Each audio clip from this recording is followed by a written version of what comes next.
అబ్బో, వాడికి ట్యాబ్లెట్లు మింగిచ్చేసరికి నా తల ప్రాణం తోక్కొత్త సార్. అసలు నీ కొడుకు ప్రాబ్లం ఏంటి? అది దుషాని మస్కులర్ డిస్టోబియా అని చెప్పి ఆ పేరు నాకు కూడా వచ్చేసింది సార్. అంటే ఎలా ఉంటాయి సిమ్టమ్స్? అవి అంటే ఒంట్లో ఉన్న పార్ట్లన్నీ మెల్లమెల్లగా చచ్చుబడిపోతాయి సార్. ముందు కాళ్ళు పనిచేయలేదు, తర్వాత కళ్ళు,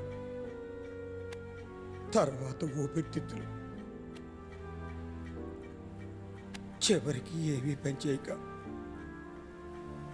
ఊపిరి తీసుకోలేక ఇంకో 5-6 ఏళ్ళే సార్. ఎప్పటి నుంచి స్టార్ట్ అయ్యాయి ఈ సిమ్టమ్స్? వాడు వాళ్ళ అమ్మ కడుపులో ఉన్నప్పటి నుంచే సార్. అంటే నెలకు 2 సార్లు ఇవి కొంటున్నావు? అవును సార్. ఏ సాయి, ఆ ఫోరెన్సిక్ రిపోర్ట్ ఏది?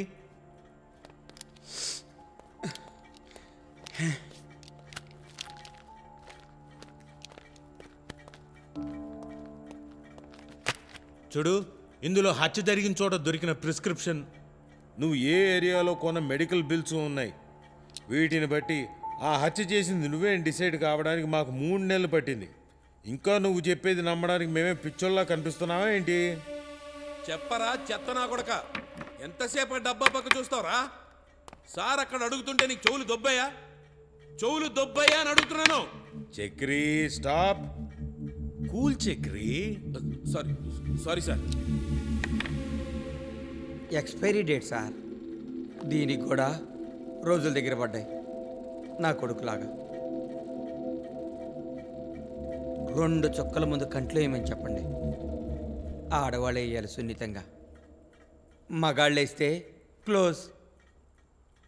అందులోనూ పోలీసులు అయితే ఫినిష్. కంటికి తగిలితే సెప్టిక్ అయిపోయింది సార్. మేరీ, వస్తున్నా సార్. చెప్పండి సార్. ఆ అబ్బాయికి ఈ ఐ డ్రాప్ చేయండి. దీనికి చిన్న చిల్లి పెట్టాలి. మీరు పిన్నిస్తో చిల్లి పెట్టారు, క్యాప్కే హోల్ చేసే పిన్ ఉంటుంది, దాంతోనే హోల్ చేయండి. లేకపోతే ఉన్న కన్ను కూడా పోతుంది. ముందు మేము నీ కళ్ళు పీకేకుండా చూసుకో. అయినా రే, మాకు తెలియగడుగుతాను, ఇంత అడుగుతున్నా చెప్పట్లేదంటే ఏంట్రా నీ ధైర్యం? డిప్యూటీ కమిషనర్ గారు ఉన్నారన్న ధైర్యంతోనే చెప్తాను. రేయ్, మధ్యలో ఆయన ఎందుకు లాగుతున్నావు? ఈ రిపోర్ట్లన్నీ ఆయనకి చేరవేస్తారు కదా, అప్పుడు మీరు ఎలాగో లాగుతారు కదా. టైం వేస్ట్ అని నేనే ముందుకు లాగుతున్నా. అందుకే ఎలా ఇంతకీ ఏంట్రా అంటావు? హత్య నువ్వే చేసావని ఒప్పుకుంటున్నావా?